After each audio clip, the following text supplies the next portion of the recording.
Thank you for safeguarding it. Chair now recognizes Representative Volcheski. Thank you, Mr. Chairman, and thank you to Chairman Ranking Member Meeks for convening this hearing. Thank you, Ms. Lake, for joining us today. I am a new member on this committee, but in just the past few months, I've seen how important in person the Voice of America, Radio Free Europe, and other USAGM outlets are to Americans and to our allies. It's vital to diplomacy. It connects and informs people as we seek to promote our democracy and our freedom around the world. Indeed, VOA and USAGM outlets are American soft power weapons. And central to the mission of an international broadcasting agency is truth and is balance. What we share with the world should be rooted in fact so that America maintains its credibility on the world stage. I'm sharing these concerns because I recently know through my travel and in some countries that USAGM is the sole source of credible information. I was just in Taiwan where government officials and NGOs made it clear Radio Free Asia is an indispensable tool against PRC misinformation and aggression. And to that end, Mr. Chairman, I'd like to enter 2 articles into the record, one from Politico, Moscow and Beijing rejoicing at looming death of Radio Free Europe, VOA, and another one from the Washington Post, Chinese propaganda surges as the US defunds Radio Free Asia. Without objection. Thank you. Ms. Lake, I have just a few questions today. I hope the first one is pretty simple. Yes or no, do you believe in the mission of USAGM and its grantees are important? It's really like the yes or no answer. I think that's a pretty easy one, but. I believe in the mission. I wish that it were followed. Okay, and I appreciate that, but worry that, as my colleagues have shared, executing on that mission is very difficult with an administration that is gutting our only way in some parts of the world of sharing the most, in the most oppressive of media markets, information that needs to be shared.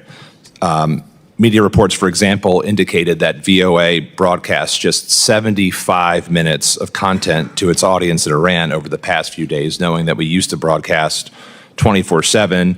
And I know that you mentioned that there's not a huge audience, but it's come to my attention that VOA's Persian audience has actually doubled in the past 4 years. As of June 2023, in the middle of that growth, it was measured that the outlet was covering almost 16% of all adult Iranians. So I just would say, as we're facing a very unsettled world, I think having information is really important.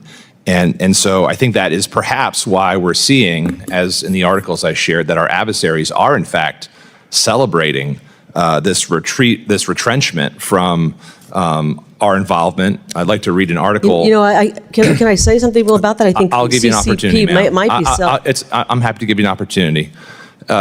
Quote, the so-called beacon of freedom, VOA, has now been discarded by its own government like a dirty rag. This is from the Chinese Communist Party's owned Global Times paper.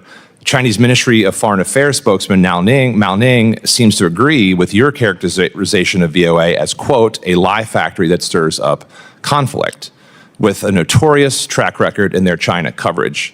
I guess my question to you, is it concerning, or should it be concerning to us as members of this committee, that you share the same opinion as a Chinese Communist government spokesperson? The Chinese government, if they are upset about having less coverage, it's because they were in control of a lot of our coverage. The CCP, and I think you came in late, actually no, ma'am, I've been here the entire time. Oh, I'm sorry, I didn't notice. The CCP has more control over what we put out editorially than people who are management at the agency. Do you think that's okay? No, I think we should be putting out truthful information, and sometimes, and as you see here, the former leader, and we should go after that. And sometimes, but what I do, what is concerning to me, for failing to stop Chinese propaganda. And you've already said that your goal ultimately is to move this agency and its independence, which is truly a core pillar of journalism. As someone who is in journalism, having that independence is absolutely important.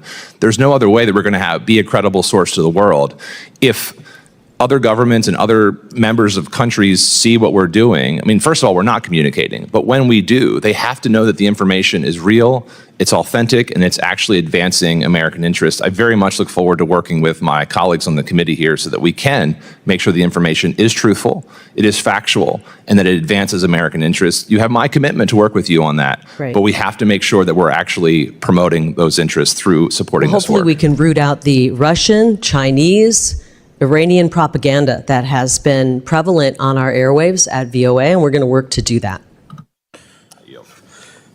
Chair now recognizes